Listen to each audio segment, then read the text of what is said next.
Tak terima istri dipecat, suami ngamuk dan pukul rekan kerja istrinya. Terekam CCTV.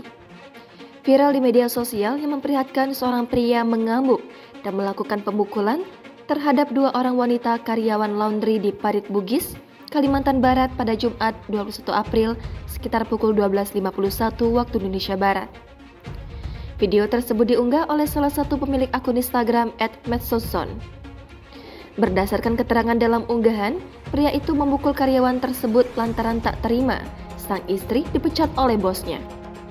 Aksi pemukulan terhadap dua orang wanita itu terekam kamera CCTV dan kini video tersebut viral dan beredar di media sosial. Dalam rekaman CCTV yang beredar tersebut, tampak seorang wanita berusaha menghentikan suaminya yang mencoba menerobos masuk ke tempat usaha laundry. Di sisi lain, dua orang karyawan wanita tersebut terlihat sibuk bekerja dan mengurus pakaian para pelanggan.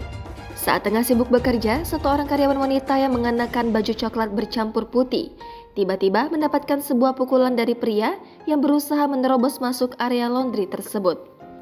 Tak terima rekannya dipukul oleh pria itu, karyawan lainnya kemudian menunjuk-nunjuk pria itu. Namun, bukannya memberhentikan aksinya, pria itu kemudian melayangkan sebuah pukulan ke wanita itu. Tak terima dipukul, wanita itu kemudian berteriak dan mengancam akan melaporkan pria tersebut ke polisi.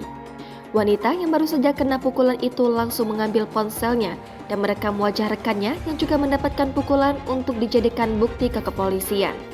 Berdasarkan keterangan dalam akun Instagram @medsoson, aksi pemukulan yang dilakukan pria itu sudah dilaporkan ke Polsek Sungai Raya. Video rekaman CCTV itu kini viral dan beredar di media sosial.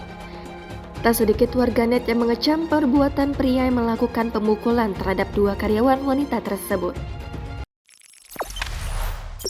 Jangan lupa subscribe, share, komen, dan like ya!